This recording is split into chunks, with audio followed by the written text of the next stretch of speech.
Happy Monday, guys, and welcome on in here to WagerTalk TV. This is PuckTime, and I'm Andrew. I have Carmine with me, and yes, we have Don Buster here with us on a Monday, as there is no show tomorrow on Tuesday. A little bit of a weird schedule this week in the NHL, guys, so we're working our way around it, and we definitely will have some best bets and picks for you all week long in the NHL. Today's games: Bruins, Lightning, Oilers, Panthers, Sharks, Canucks, and the buy and sell segment at the end of the show as well. Of course, best bets.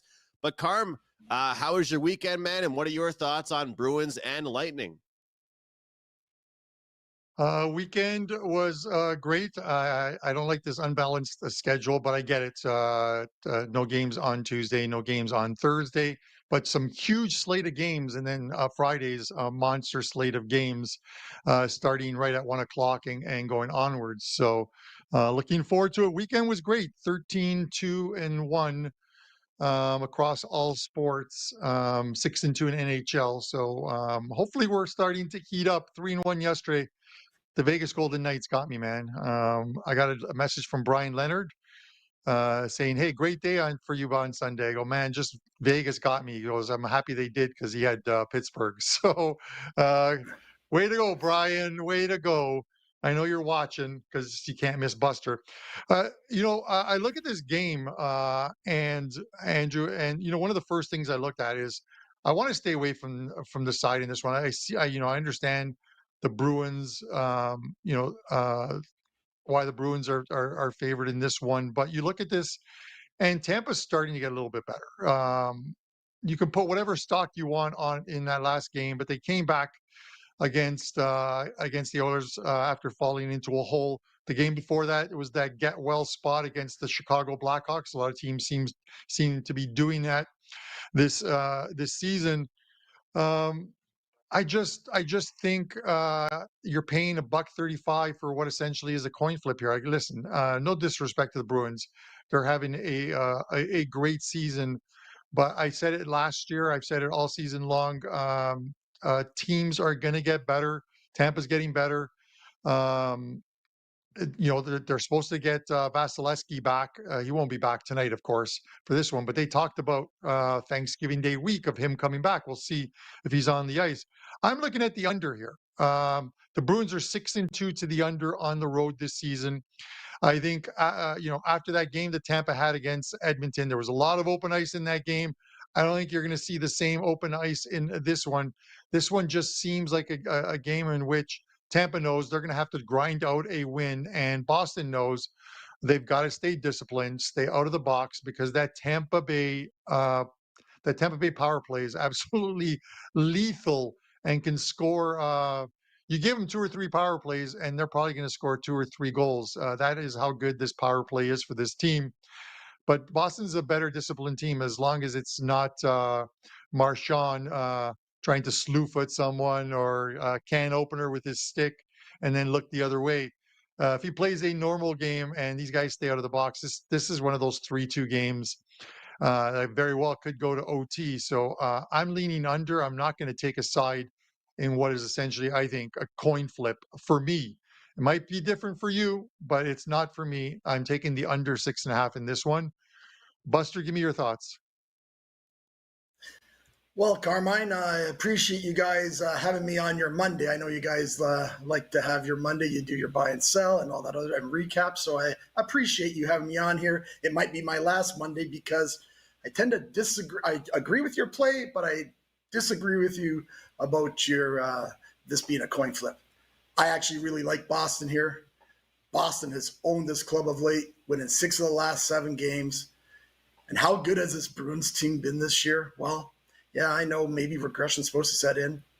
Didn't set in last year in the regular season, that's for sure. Well, they've only lost 3 times all year. They've only lost once, 1 game in regulation. That's it, all season. Now, Tampa Bay, yes, they do have a couple wins. They're looking a little good, but are they really? Anybody watch that game that they beat Edmonton? Edmonton dominated that game, and the usual Edmonton stuff got back to them. And, sometimes they lackluster on defense and lack being in goalie. And next thing you know, they lose 6-4. So to me, I think Tampa Bay is what Tampa Bay's been all year, to tell you the truth. And this Boston team, is a very, very good club. And that only advantage Carmine was mentioned on Tampa Bay. And this is in my notes, Carmine. I just want to let you know it's already in my notes. So, yes, Tampa Bay has a great power play.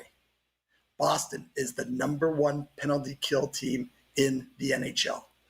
And I think they can hold down that great Tampa Bay power play.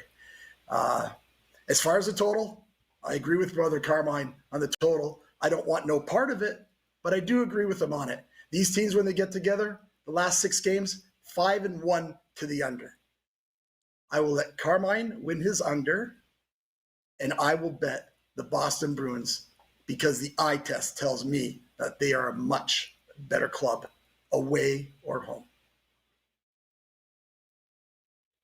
All right, Buster, I'm going to follow up, but not a follow-up question for you. This is actually a follow-up question for Andrew based on what you said. Listen, I'm an advocate of, I always say, you look at scheduling, you look at some teams have it easy early on, some teams don't, but you can only play the teams that they put in front of you. That's all you can do. It's the NHL schedule that they give you and you play these teams. But Andrew, I'm gonna go through the Boston Bruins games thus far this season. Again, if you're a Bruins fan, I'm not slating you. You guys are winning the games you're supposed to be winning.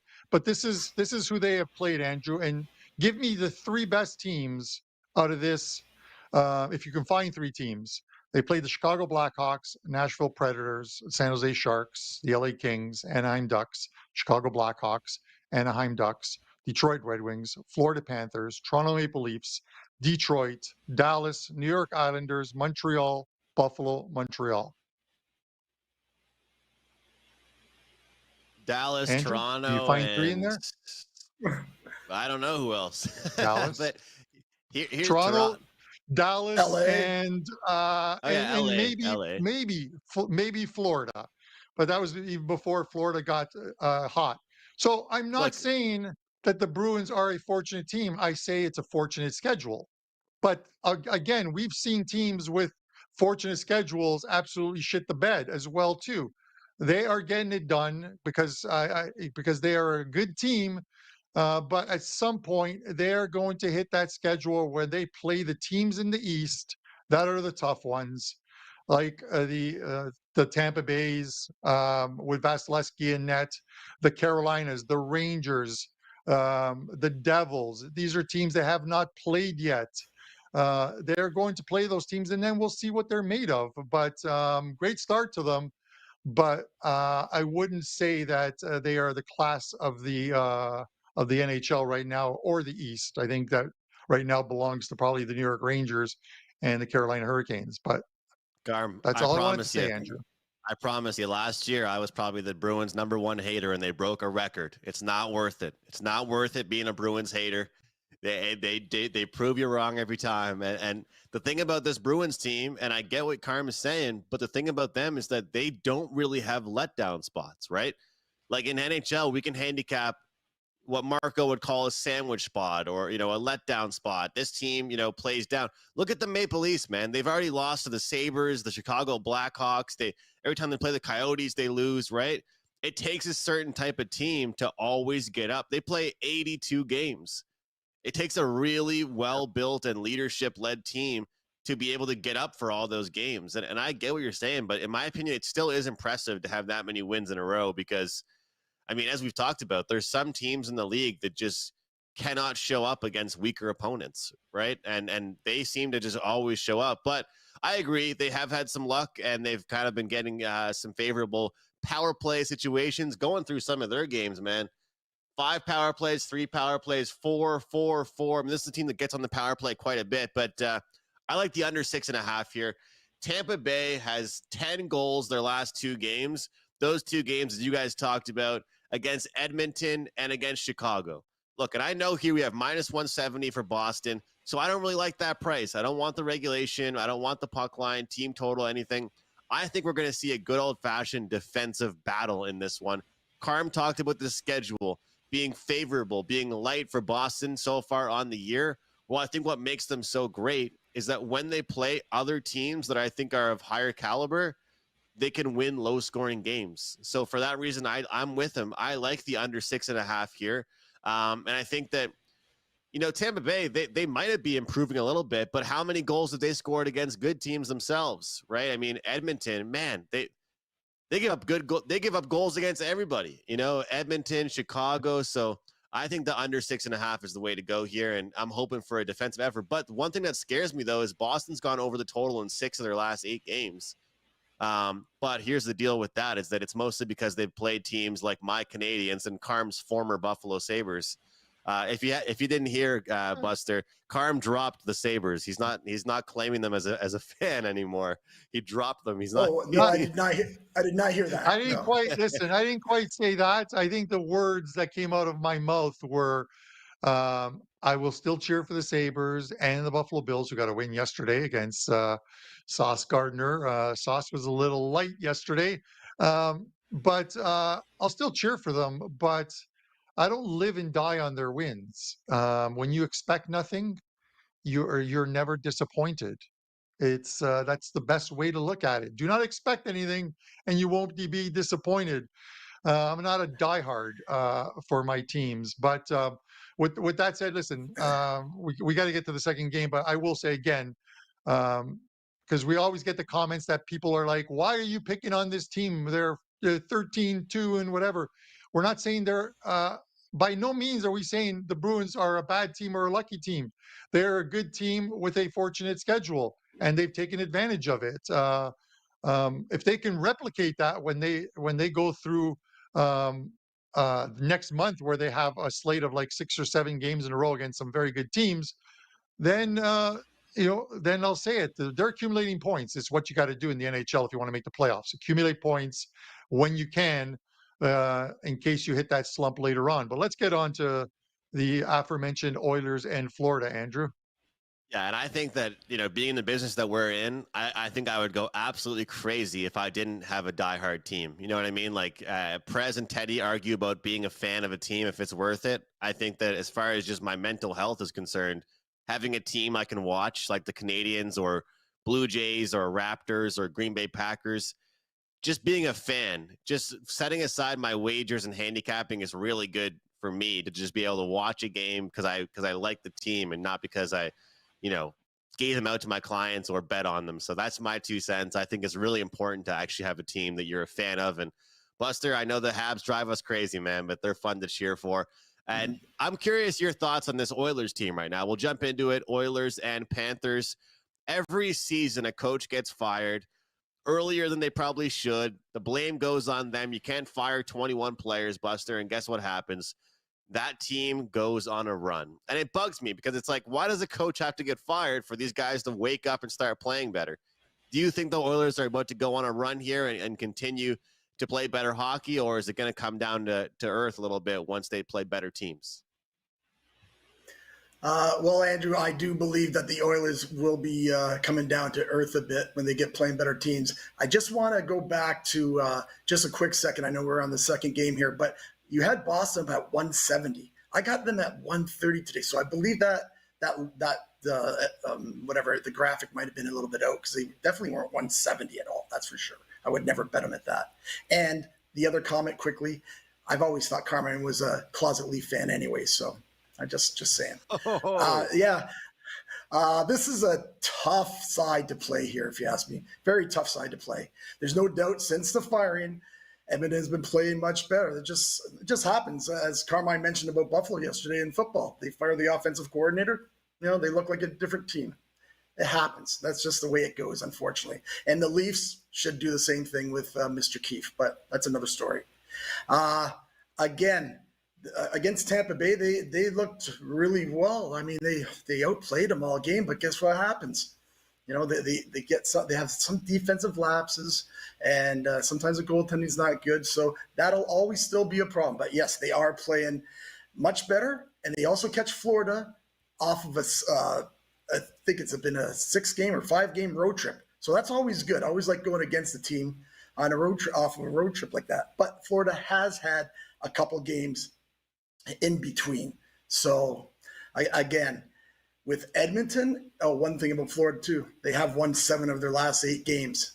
But you know what? Edmonton have owned this series. They have won 12 out of the last 13 games in Florida. Like I say, for me, it's just a tough side to pick because Edmonton might be coming down to earth, like you had said, Andrew. Like you asked me that question, I think they could be, but they are. There's no doubt they got all kinds of talent. Let's talk about the total here. The total's at 7. I do lean to the under. I know that might not be a popular play here, but Florida have been really good defensively, especially after they've had a couple of days off. They're actually 6-1 to the under in that situation. And the last 5 meetings in Sunrise has been 4 to the under and 1 push. Now, Florida's not going to have Barkov tonight, so they might try to play a little bit more defense because they lose a little offense with him, obviously. I really believe Florida is the better team. I don't like the situation for them. Edmonton is playing well. To me, good luck if you're betting a side. I want no part of the side. Just want to add one more little thing. The last 10 games between these two, who are normally offensive high-scoring clubs, they've only hit over 7 twice. So to me, I got a small lean on the under 7. All right, looking towards the under 7. That's Don Buster, WagerTalk.com. And guys, you can find all of us over at WagerTalk, of course. And Buster, Ralph Michaels has pointed out to us about the great trends towards that 7. I mean, how many games land on 7 exactly? There's not many that really go over 7. It's either an under or a push. And Carm, you've mentioned that as well. What are your thoughts here on this Oilers team playing a Panthers team that's playing good hockey right now? Yeah, they are playing good hockey right now. And listen, I've talked to people over the weekend about like some of these Monday games, and like this one here, I had people making cases for both teams, and I see it. I get it. The Oilers playing a little bit better, but I said going into that Kraken game, I think when we did this show on, I think it was on Thursday show, Wednesday or Thursday show, I said I thought the Kraken were a live dog at plus 150 in that game, and I put out a video taking the Kraken plus 1.5 in that one. The Oilers got Evander Kane, kind of saved them at the end in that third period, scores a couple goals, sends it to OT, and then wins it in OT for them. Puck line got there, but the plus 150 didn't. I'm still not convinced on the Oilers as of yet. So this is still a team that has like 11 points on the season. And I get it. They're trying to, I think they might be sacrificing a little bit of offense to play more defense. You wouldn't think that winning that game 4-3 and then losing this last one 6-4. There was, I think, 3 or 4 specialty team goals in this last game against Tampa Bay. I think it was a shorthanded goal, a couple of power plays, and an empty netter. So that was 5-on-5. It wasn't as bad. The thing here is, Andrew, is Florida's minus 115, and I'm wondering if the fact that Barkov is out, it's listed as day-to-day, but he's supposed to be out tonight, is baked into that number. In the sense of, I would have thought Florida should have been probably minus 125, minus 130. So is Barkov worth that fluctuation in price? This is still a very good team and playing extremely well. The game that they lost, and we talked about that, the game that they lost, and that was their first loss in 7 games, was 2-1 to the LA Kings, who are playing some lights out hockey right now. And they played an unbelievably defensive masterpiece in that game against Florida for that to finish 2-1 in that one. So they come back from that road trip, their first game back. Usually those first ones back after a Western road trip, I want to try and avoid a team and fade them. I'm going to lean the under here. Leaning under with the 7 is much better, obviously, than leaning under with a 6.5. But also the fact that leaning unders with any game that involves the Edmonton Oilers sometimes is a recipe for a disaster. So I'll understand if you guys in the chat or the guys watching this video afterwards say, I don't know where he's going here with this under, but Florida's playing extremely well as well too. That win streak had a lot to do with them, their top 2 lines scoring goals, but also them playing a 200-foot game. The guys are coming back, they're defending, they're playing well. And their last couple of games have been 2-1 results. Again, this very well could land on this number of 7, but I'm going to go under the total here. And the only one that went over in those last couple games in that road trip they were on, Carm, like you talked about, was against the San Jose Sharks.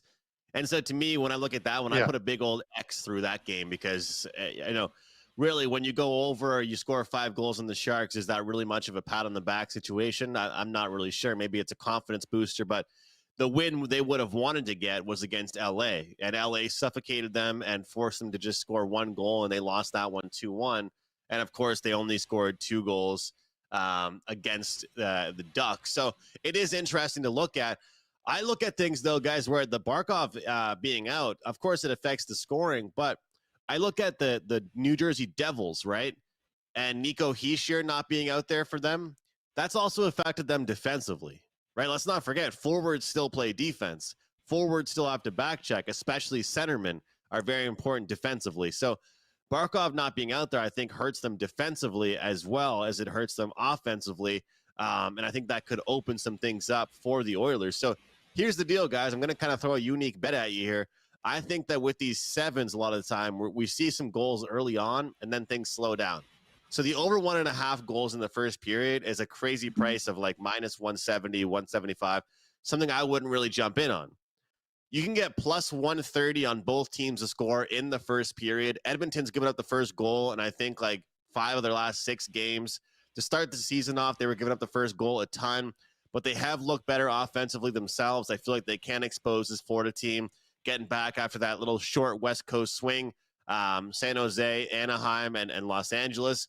So I think this is going to be a kind of a higher scoring first period. And then for the sake of my co-hosts here, hopefully things slow down and the game stays under 7. So both teams to score the first period plus 130. That's available on most books that you're betting online. You should be able to lock that in. So I think I've only mentioned that a couple times, Carm, that both teams to score. I think I've done well on them so far, and it's a good way to avoid the juice of these huge prices on the 1.5. So I'll lock in the plus 130 for both teams to score. Yeah, you got. I didn't want to interrupt you, but because this isn't Wednesday and it's not the Prez, but you've got to start releasing some of those plays, Andrew. Those even like 1% on both teams to score, because the plus money is pretty good on those. I mean, you seem to find the ones that hit. We'll see if yours gets there and my turkey of under on this game gets there or not. But speaking of turkey, how's that for a segue, Dan, our producer? Guys, we have a great special going on at Wager Talk this week for Thanksgiving. You can get a 7-day all access package for only $69.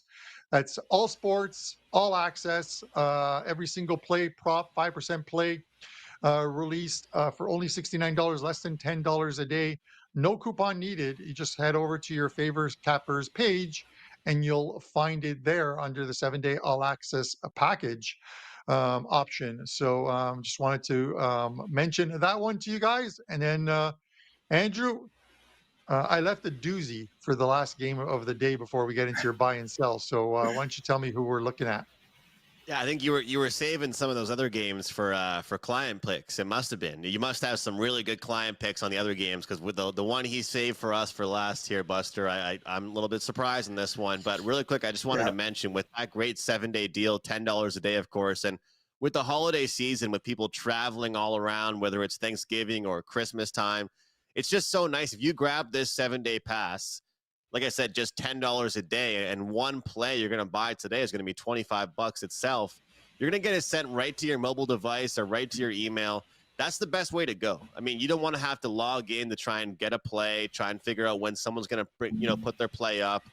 And with all of us, we're releasing plays at different times. We're awaiting injury information. We're awaiting lineup information. I know, Buster, we talk about waiting for goaltender information, right? And so if people buy these packages, they can get that play sent right to their email. So if I was doing it, that's what I would be doing as well. But Buster, we've got the Vancouver Canucks, and they are taking on the aforementioned San Jose Sharks here. What are your thoughts on this game, and how do we find a way to make money betting on this game? Yes, Andrew. Yeah, I think you're right. I think Carmine was saving those other plays for some of his all access clients, which is very smart. I understand this. And you know what? We're really good at this stuff. So we'll find something here for the guys out there watching, guys and gals watching. Yeah. What is San Jose? I'm not sure what you have up on there. Probably like 365 on 4-1 or something. It's crazy. The numbers is really, really high. Well, but the thing is, since San Jose took those two beatdowns, 10-2 by Pittsburgh and 10-1 by these Canucks, they have gone 3-3. Here's the problem. All three wins were at home. San Jose hits the road here, and they're 0-7 on the road. In those 7 games on the road, they have only scored 4 goals. You might want to let that sink in, even though, as you hear my play at the end of this analysis. But 4 goals. Well, that is why Vancouver is such a big favorite today. But it's really tough to bet Vancouver in regulation. They're 250. Even on the puck line, I think it's like 150 now, probably be getting higher. So very tough to bet Vancouver team that should win this game, but it is the NHL. So I'm not going to have any part of the side here. But now that total, 10-1 last game, that sounds good. The over is 8-0-1 in the last 9 meetings between these clubs. That's good. The Canucks are a dead over team, and I mean dead over. They have gone now 10-1 to the over the last 11 games. But as we said earlier, San Jose has trouble scoring on the road. And that you would think has to change a bit. And here's the reason why I think it might tonight. Because even though they were at home those last 2 games, they averaged 4 goals each game at home. I know it was at home. But with these, the way these teams like to play with the overs, I think they might be able to try to get a couple here. And one more thing to help our over here is that Vancouver has the number 3 power play in the NHL. San Jose, 29th against a penalty kill. 6.5. I'll take the over. Maybe Vancouver wins 6-2, 5-3. No, not 5-3. 6-2, 7-1, something like that. Give us the over. It's hard not to bet an over in games like this because you expect one team to do the bulk of the scoring. And that's the tough part about these overs. That when you take the Sharks games is that you go into them and you're thinking, how many do I need from the Canucks? How many do I need from the favorite? And the team total over 3.5 is too juicy. And the 4.5, I don't think is good enough price here, Carm. And that's what the thing, it's hard to find value and different ways to make money in these games that involve the San Jose Sharks. But, as Buster alluded to, like their home and road split has actually been quite shocking how much different that is. But after giving up 20 goals in 2 games, they have looked a little better. But this Canucks team is coming in for some they're motivated after 2 tough games. Carm, what do you think here?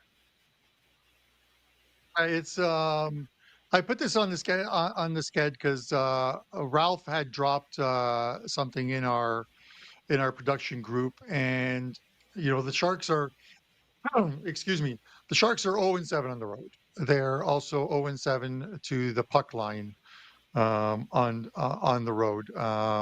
And you saw it outscored 29-4. Does that change at all tonight as far as this team scoring goals? I can't see it. I did talk about the when Brian Leonard was on last week, and we talked about that San Jose and St. Louis game. I said the Sharks, after getting embarrassed at home in back-to-back games, allowing 10 or more goals, 10 of which were to this Vancouver team in the game they lost 10-1, that they played a little bit better defensively. I could almost see them being a live dog against the Sharks, or at least on the puck line. I didn't want anything to against the Blues. I didn't want anything to do with the Blues in that game. Are they going to go on the road and score? I don't think so. I think it's because of the fact that you have Vancouver on back-to-back losses, losing to the Kraken, losing to the Flames, after putting it together a nice little run. You got to know that Talcott's going to have this team tightened up for another game tonight. And I throw aside the whole revenge factor for losing 10-1. The Sharks are just not a good team, and they're losing games by 2 or more goals on a regular basis. This is not a very good team. There's some At DK, there's some great props on this game where if you think that the Canucks are going to win by more than a couple of goals, you can take a parlay on the game Canucks -2.5 and over 6.5, and you get +220 on your money. That's a good way of turning a 370 favorite into a +220 price. I think that's a very good one. It's probably one that I will play. Whether I release it or not, it's a different story. But you can only play the Canucks here. I get it with what Buster says. In regulation, too high, -250. Even at -200, it would be too high for me at that price. The puck line, you're going to see a lot of these Sharks games with puck lines of -1.5, -140, 145, 150. And those are playable until this team gets some kind of a backbone and plays better defense. But I just don't see this happening. They're a rebuilding team from the bottom up. It's like the Phoenix Rising. It's a new birth there in the future with a bunch of draft picks and some talent. They'll eventually get there, but they're 2-3 years from even being a quality side that could compete for a playoff spot. This is a last place team, and I'm not going to look for a way to bet on a last place team. So give me the Canucks in this one on the alternate puck line, -2.5, over 6.5, parlayed together, +220. And with that said, Andrew, I am buying that ticket. And now I want to hear my favorite segment on Mondays, man, the buy and sell. Tell me what you're buying. Tell me what you're selling. You guys might be a little bit shocked by my buy team here. And I'm always trying to keep the audience guessing. And look, I need to take some underdogs every now and then, right? We can't just be taking these big favorites with favorable schedules. Every now and then I got to try and find a team that's in the bottom part of the standings and pick a time that they're going to have success or at least be able to cash one or two underdog tickets. This week, I have chosen the Chicago Blackhawks. They've got the Blue Jackets, Maple Leafs, Blues, Kraken, and Red Wings on the horizon over their next several games. They're going to be underdogs in all of those games. Obviously, the one against the Leafs will be tough, but they already beat them on the year. And the thing is, guys, when I mention these buy teams, every week I tell you there's different ways to approach it. Team total, +1.5, -1.5, regulation. When you're betting on the Chicago team, their team total is going to be 2.5 in all these games. You can bet them +1.5 and still get a good price. But against weaker teams like the Blue Jackets that are struggling, like the Blues that are very inconsistent, the Kraken right now have been very inconsistent and struggling this year to gain any momentum. The Red Wings, their defense has looked awful. I think out of the next handful of games here for the Blackhawks, we can make some money buying on them here. And Chicago, led by Connor Bedard, hopefully can make us some money over the next week and a half. My sell team here, the Anaheim Ducks. This is an exciting team, a youthful team, and a team that's actually had a pretty good start to their year. You know, even when they're losing tight games, losing close games. But their schedule does not get really easy moving forwards. And I know their next game is against my Montreal Canadiens, and the Habs have not played very well either. But you've got the LA Kings, you've got the Edmonton Oilers, the Vancouver Canucks, the Avalanche, some really, really tough teams on deck here moving forward for this team. And when they play teams with speed, when they play teams with a lot of veterans, they seem to struggle. So I will take the Anaheim Ducks as my sell team, and I look at the LA Kings and then the Canucks and the Avalanche as teams that I just do not think the Ducks will be able to compete against. So we are actually buying the Hawks here, Carm, and we are selling on the Anaheim Ducks. What are your thoughts on those? And jump right into your best bet, Carm.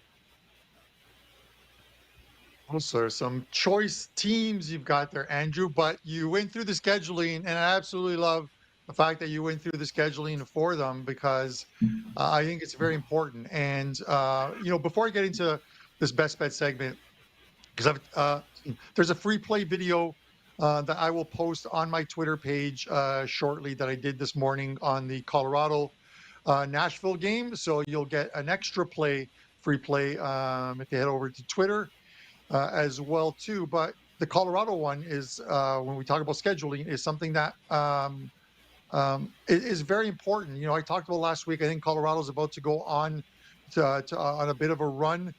They've won 3 in a row, coming back. Scoring 6 goals against Dallas in 21 minutes is impressive. That's a very good Dallas team, and they did it.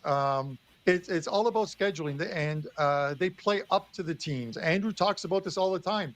The Leafs play well against the good teams, and then for some reason play bad against the bad teams. Hence losing to Chicago, I think to Arizona as well too. I don't know why they do it, and I'm not pinpointing the Leafs. It just that one came to mind. Check a team schedule.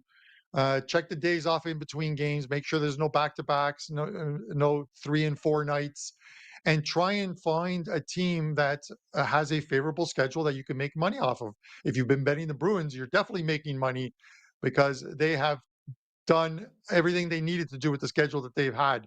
With that said, let's get to our best bets.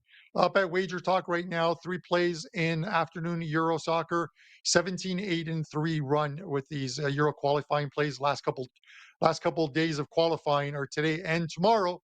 We'll look for it to end in a bang. 3 plays up in the NHL tonight, and an NFL play plus props pack, which will be up shortly as well too. Take advantage of that Thanksgiving Day promo, 7 days all access right through to Sunday's NFL. Monster day yesterday for me, 9-1, 4-0 in the NFL, including a 5% win on the Jags. Let's keep that going. My best bet, Clayton Keller tonight. Over 2.5 shots, -130. This is the 3rd game already between Arizona and the LA Kings. Keller's gone over his number in both games, 4 and 3. In those 2 games against the Kings, I see a lot of open ice tonight, and I think he's going to get some shots on goal. And he's gone over his number in 4 of 6 games at home in that tiny little arena that they play in with 5,000 fans. That is your free play. And I wish you guys the best of luck.